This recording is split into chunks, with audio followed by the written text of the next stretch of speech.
चल येते मी. काय काकू, जेवून गेली असतीस तर बरं वाटलं असतं मला. अगं पुढल्या वेळेस थांबेन ना मी. आणि आता मधुरालाही भेटायला जायचंय ना, तिच्याशी बोलते, तिला काय म्हणायचंय ते तर ऐकून घेते. काय म्हणणार आहे ती? स्वतःच्या गैरसमजुतींचं समर्थन करत राहणार आहे. दुसरं काय? अगं आधी बोलू तर ते मला तिच्याशी. माते मामनजी, मामनजी आम्ही ठीक आहोत, आम्ही ठीक आहोत, काळजी करू नका. काय हल्ली आम्ही नियम केला, सकाळ संध्याकाळ तुळशी मातेला दंडवत घालायचा. बरं ह्या कोण म्हणायच्या? ही काकू आहे माझी, अंकिता काकू. आणि हे यांचे बाबा. अहो तुमच्या काकू म्हणजे आमच्या विहीनबाईच की. नमस्कार विहीनबाई. आम्हीच आमची ओळख करून देतो. आम्ही या घरचं मालक, सत्याचा बा, अनंतराव लक्ष्मणराव मुधोळकर. नमस्कार. हा नमस्कार नमस्कार. कसं आहे, तुम्ही म्हणाल हा कुठून उपटला मध्येच, आधी मध्ये कधी दिसला नाही, लग्नात बी वावरला नाही. काय विहीनबाई, आमचं चरित्र तसं आध्यात्मिक. आम्ही श्रीकृष्णाचे भक्त. तेव्हा वृंदावन म्हणू नका, द्वारका म्हणू नका, तुमची ती राहिलीच तर मथुरा म्हणू नका. शेवटी काशी केली आणि इथं आलो. आपण कसं काय इथं आलात? हा जरा मंजिरीकडे महत्वाचं काम होतं. झालं का? हो झालं ना, झालं काम. होणारच काम. हो आमची सून गायत्री आहे, गायत्री. बाई तुम्ही तुमची पोर आमच्या वटीत टाकली बरं का. आमच्या वटीत टाकली तुम्ही तुमची पोर. येते या या. येते. मी येते तुला सोडायला. अगं नाही, मी जाईन. चल.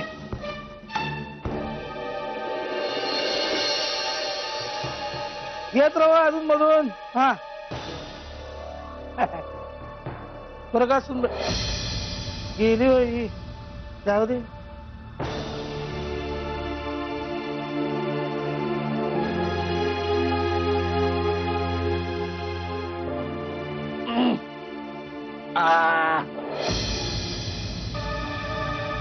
तसं नाहीये भाऊजी, तुम्ही प्लीज मला समजून घ्या. माझी द्विधा मनस्थिती झाली आहे. काय करायचं हेच मला आता कळत नाहीये. म्हणजे मी, मधुरा, मंजिरी आम्ही तिघही एकत्र वाढलोय. म्हणजे मी हॉस्टेलवर होतो ती काही वर्ष जर सोडली तर माझं अख्खं लहानपण त्यांच्यासोबत गेलंय, या बहिणींसोबत गेलंय. लहानपणी आमच्यामध्ये खेळण्यांवरून सुद्धा कधी भांडण झालं नाही. हे तुझं, हे माझं, असं काही आमच्यामध्ये नव्हतंच. मुळे आज माझं लग्न ठरत असेल तर मधुराला सगळ्यात जास्त आनंद होणार आहे. पण ती नाही म्हणत असेल तर नक्की काहीतरी प्रॉब्लेम आहे. म्हणजे मंजिरीची तुझ्या लेखी काहीही किंमत नाही. ती जी एवढी प्रियाची पाठराखण करते ती चुकीची आहे. असं नाही म्हणायचंय मला. असं कुठे म्हटलं मी? पण तुझ्या म्हणण्याचा अर्थ तोच निघतोय सुहास. तसं नाही भाऊजी. म्हणजे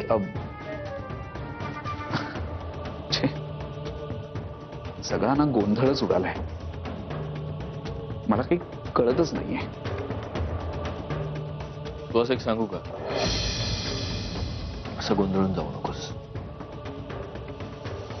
माझं म्हणणं एवढंच आहे की तू तुझ्या मनाचा विचार आधी पक्का कर. तुला नेमकं काय हवंय याचा विचार कर. मंजिरी सांगते म्हणून होकार आणि मधुरा सांगते म्हणून नकार, असं करून कसं चालेल? आपण एक मिनिटासाठी हे सगळं विसरून जाऊ. म्हणजे तुझ्यात आणि माझ्यात असलेलं नातं, मंजिरी, मधुरा, प्रिया सगळं सोडून दे. तुला एक मित्रत्वाचा सल्ला देतो. स्वतःच्या चष्म्यातून जगाकडे बघायला शिक.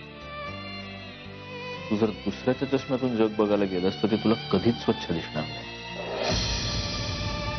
तुला एक उदाहरण देतो मी. मंजिरीने माझ्याशी लग्न केलं तर मी तिला आवडलो म्हणून. जर ती माझ्याबद्दल लोकांचं मत विचारत बसली असती तर 10 पैकी 8 लोकांनी तिला माझ्याबद्दल वाईटच सांगितलं असतं. तिला हेच सांगितलं असतं की सत्यजित मुधोळकर हा एक अत्यंत संतापी, हेकेखोर, तिरसट, सटक डोक्याचा माणूस. नाही, पण मला तुम्ही तसे कधीच वाटला नाहीत. हे तुझं माझ्याबद्दलचं मत झालं ना, पण हेच मत माझ्या ऑफिसमध्ये काम करणाऱ्या माझ्या एखाद्या सबऑर्डिनेटचं असेल असं नाही. मधुराचं जे प्रियाबद्दल मत आहे ते मधुराचं व्यक्तिगत मत आहे. आता ते का आहे मी विचारलं ना तिला याबद्दल, मी अगदी स्पष्टपणे विचारलं,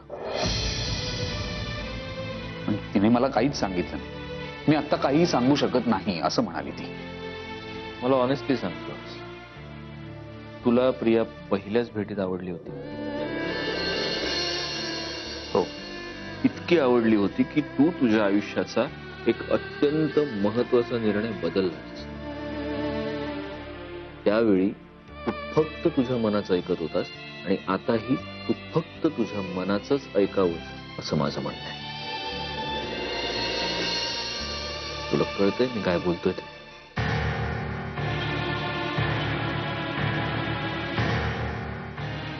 भाऊजी, मला उद्या मुंबईला जायचंय माझ्या विजाच्या कामासाठी. परवापर्यंत मी परत येईन, पण परत आल्यावर मला एकदा प्रियाला भेटायला आवडेल, तिच्याशी 1 to 1 बोलायला आवडेल. चालेल? चालेल. You are most welcome any time.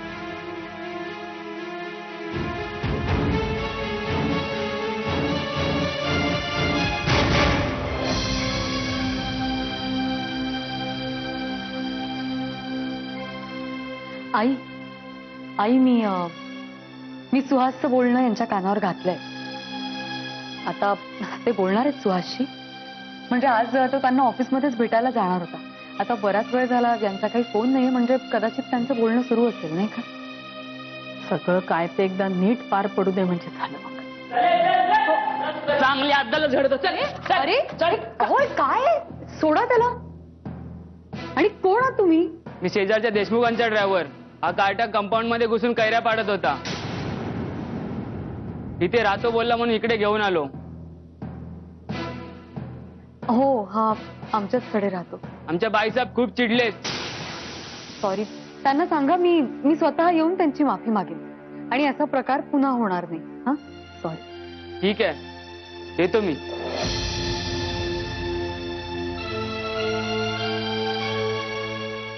चला, 1 मिनिट मंजिरी. तू आतमध्ये नेऊन त्याची समजूत जर घातलीस तर त्याने काही फार उपयोग होईल असं नाही वाटत मला. आताच सांगून ठेवते. कारण तो इतके दिवस ज्यांच्या छत्रछायेखाली वाढलाय ना, त्यांच्या राज्यामध्ये समजूत घालणं, प्रेमाने समजूत घालणं, या गोष्टी निरर्थक आहेत, कळलं? आणि म्हणूनच निगरगट्ट झालाय हा. याला शिक्षाच व्हायला पाहिजे. मी देते ना शिक्षा याला. आई, सॉरी मी हे सगळं बोलते, पण जी चूक यांच्या बाबतीत आजींकडून झाली तीच तुम्ही पुन्हा करताय असं नाही वाटत का तुम्हाला? तोच राग, तोच द्वेष तुम्हाला याच्या मनात पुन्हा निर्माण करायचा आहे का? मला यांचा खूप अभिमान आहे, पण म्हणून सगळ्याच बाबतीत त्यांचं अनुकरण झालंच पाहिजे असं नाही ना. आता ज्या चुका यांच्या बाबतीत झाल्यात त्या आपल्याला इथे टाळता येतील ना. फक्त थोडं शांतपणे घ्यायची गरज आहे, एवढं. चल.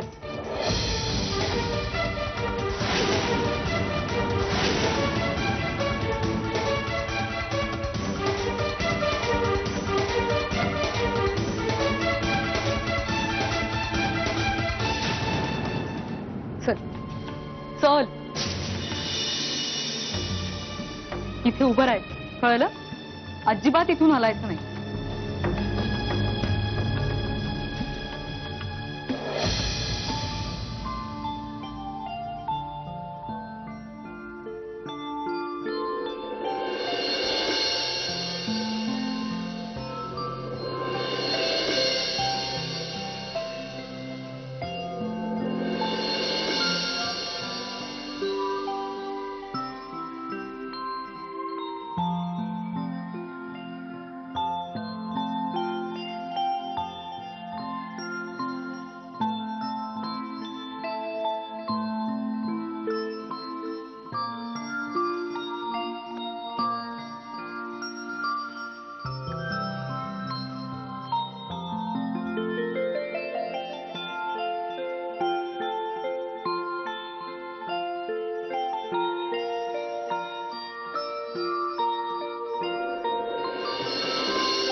वहिनी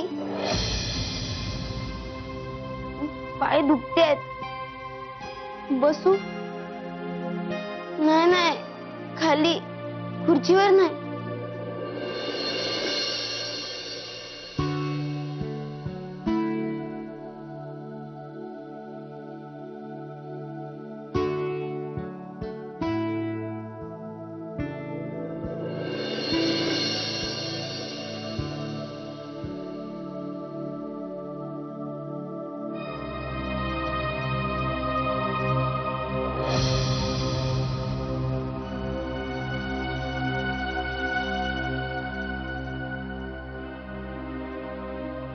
शुभं करोति कल्याणं. पुढं वहिनी, पुढं काय आहे? आरोग्यं धनसंपदा शत्रुबुद्धी. काय हे काय मध्येच शुभं करोती म्हणायला लागलास? मला इम्प्रेस करायला म्हणतोय? इम्प्रेस ते काय असतं? शहाणा आहेस.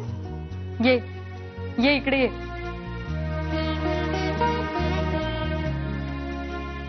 जशी मी का बोलत नव्हते माहितीये ना तुला?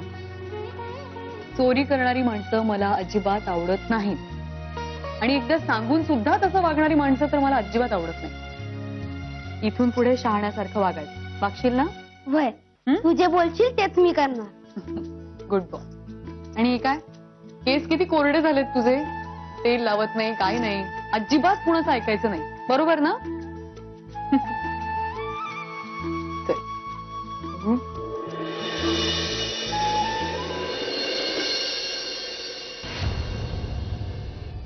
ए सोन्या, ए बाबा ते इकडे.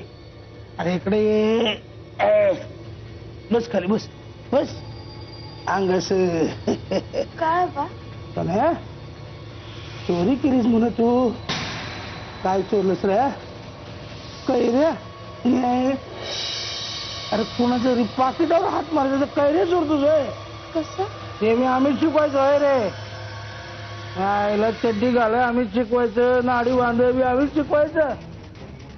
बरं सांगतो ऐक, कोणीतरी असा मोठा बकरा हेरायचा कुठं गावतात बकरे? हाताकडं. कुठं बी गावतं असं बकरं. बा लागलं ना हो. म्हणून तर मारतोय. अरे असं बकरं कुठं बी गावतात. खरीदारी बाजारात, रस्त्यावर, कुठं बी. फक्त आपलं लक्ष असायला हवं. लक्षात ठेव. परत जर का चोरी केलीस तर बघ, असा फोडून काढेल ना तुला की आयशीकडे फाडीन तुझ्या. अरे या गावात आपल्याला नाही, तुझ्या गावाला इज्जत आहे गे. मग त्याच्या इज्जतीची आपण नका काळजी करायला तुझ्या. आता जे काही बोललो ते सगळे विसरून जायचंय. बकरा शोधायचा, बकरा. कळलं का? आणि असा बकरा गावला रे, गावला लगेच मला येऊन सांगायचं. शिरते का काही टकुरे? शिरते का?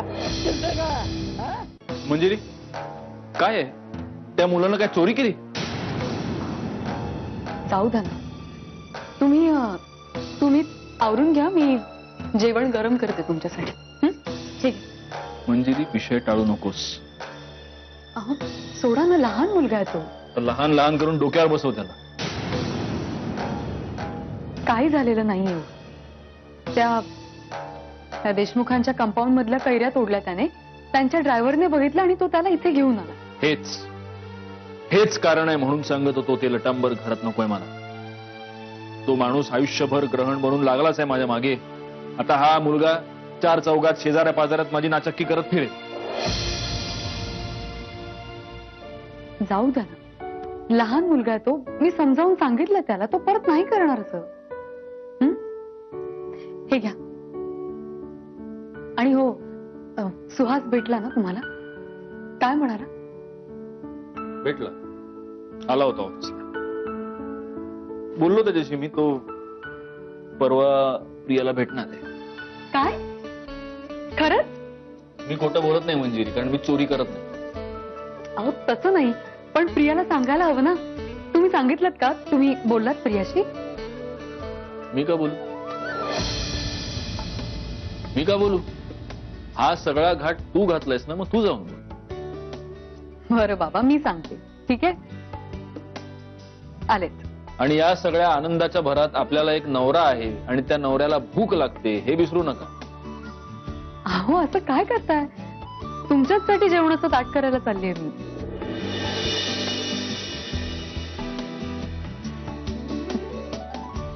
आणि हो, काय आता? एक महत्वाचं सांगायचं होतं. काय नाही, असंच चिडत जा अधूनमधून. छान दिसता.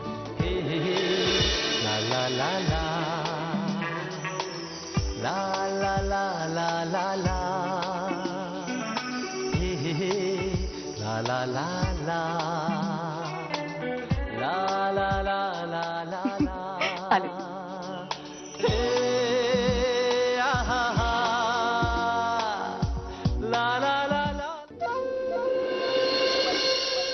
प्रिया, अशी उदास अजिबात बसू नकोस. तुझ्यासाठी आनंदाची बातमी आणली आहे मी. सुहास भेटायला येणार आहे तुला. खरंच त्याच्या मनात तुझ्याबद्दल असलेले सगळे गैरसमज मिटले. ते बोललेत त्याच्याशी. मंजिरी, तू खरं बोलतीयस ना? हे बघ, माझी उगाच थट्टा करू नकोस. प्रिया, मी अशी थट्टा का करीन तुझी? मंजिरी, तू मला नेहमी म्हणतेस ना की प्रिया तू माझा आधार आहेस, पण खऱ्या अर्थाने तूच माझी मदत केलीस. तुझ्यामुळे घडतं हे सगळं. प्रिया, आता अजिबात रडायचं नाही. आता फक्त हसायचं. आणि मी सुहासला बोलणार, जर इथून पुढे आमच्या प्रियाला रडवलंस तर मी तुझ्याशी अजिबात बोलणार नाही. चल, झोप आता, आराम कर. हं?